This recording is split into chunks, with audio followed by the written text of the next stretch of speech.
Oral questions. Questions orales. L'honorable. The Honourable Leader of the Official Opposition.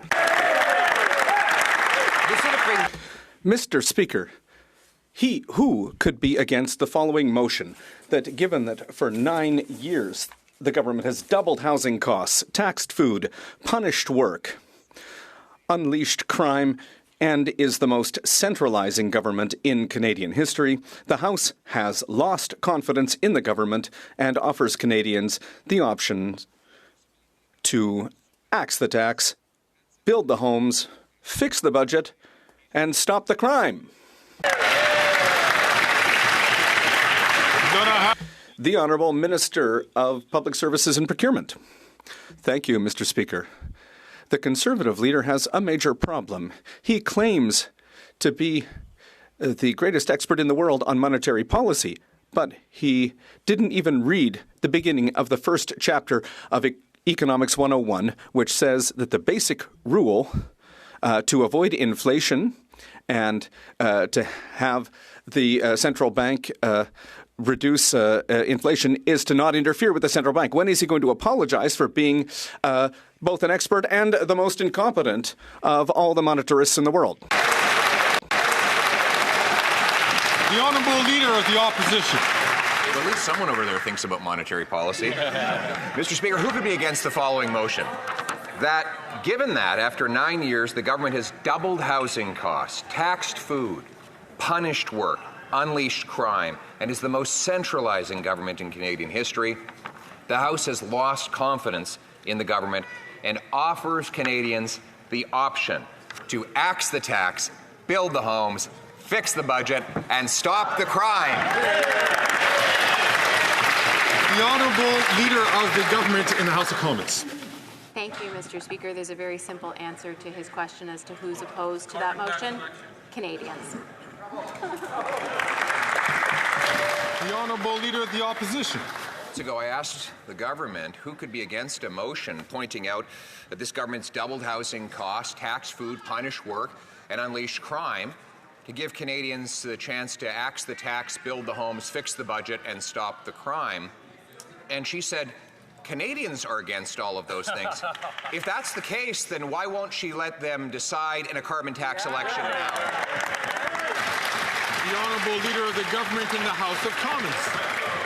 Thank you, Mr. Speaker. Mr. Speaker, it's a little sad that the Leader of the Opposition, having just lost a vote of non-confidence in the government yesterday, is putting forward the exact same motion today. I think it shows his desperation. Thank you, Mr. Speaker.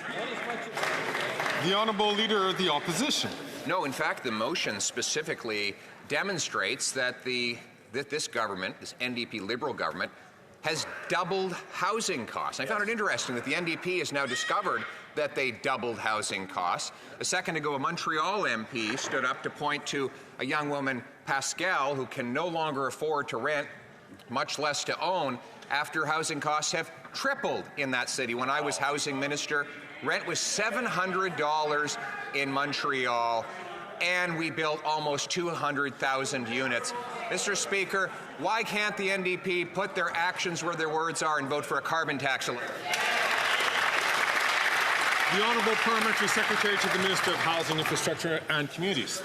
The slogans are clever, but they are empty, Mr. Speaker. It's empty rhetoric on the other side as always. In fact, he should take a look at the CMHC's report from today that puts a spotlight on Montreal, 106% increase in rental construction. Why is that, Mr. Speaker? Because GST has been waived by this government to ensure greater supply, to incent builders during a difficult time. He has no idea how to incent that sector. He's good at running around the country and insulting mayors, putting a spotlight on the homeless, but coming up with no ideas on that. It's more right-wing populism. They have nothing to say, Mr. Speaker. The Honourable Leader of the Official Opposition. In a carbon tax election, if that's true. Unfortunately, the Bloc Québécois is telling Quebecers, wait. If you can't pay your bills, just wait. If you can't buy a home, after 9 years of this Prime Minister, just hang on. If you're afraid of going out on the street because of crime, that the Bloc Liberals have unleashed in our streets. You know, in Quebec, a province that is at a breaking point because of immigration, they're just saying, hang on. Quebecers don't need to wait. They don't need to wait, Mr. Speaker. They need to choose a new government based on good common sense. Then I have this. The Honourable Parliamentary Secretary. Mr. Speaker, the priority of our government is to deliver for all Quebecers and all Canadians, Mr. Speaker. That includes daycare spaces, a dental care program, historic housing investments, Mr. Speaker. In the meantime, what are the Conservatives concentrated on? Well, as we saw in the Journal de Montréal this week, Conservative MPs are being paid to go to Florida to sermonize on the importance of banning abortion and teaching creationism. You can't invent that, Mr. Speaker. They should be ashamed.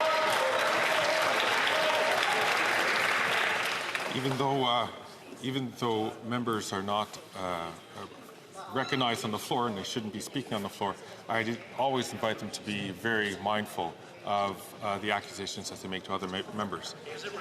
The honourable member from Kenora. Taxes are up, costs are up, crime is up, and time is up after 9 years of this NDP Liberal government. People across Northern Ontario are struggling to fill their gas tanks. Young professionals cannot find an affordable place to live, and our communities are less safe. Mr. Speaker, these are all reasons why Canadians deserve a carbon tax election where they can vote for our common sense plan. But the NDP continue to support this government, Mr. Speaker, denying Canadians that opportunity. Why is this Prime Minister so afraid of facing a carbon tax election? The Honourable Parliamentary Secretary to the Minister of Housing, Infrastructure and Communities. They want to take away the rebate to Canadians. They'll have to explain that to Canadians, Mr. Speaker. What they'll also have to explain at some point, Mr. Speaker, is that they lost 800,000 affordable homes when they were in office. That minister, former Minister of Housing, who's now the leader of the opposition, went around, had no plan on housing, never mentioned homelessness once, and when it came time to vote in favor of ensuring zoning changes at the local level through federal dollars that would incent that change, he voted against. They all did. They don't care about those young people that the member just mentioned. They never cared. It's more right-wing populism, Mr. Speaker.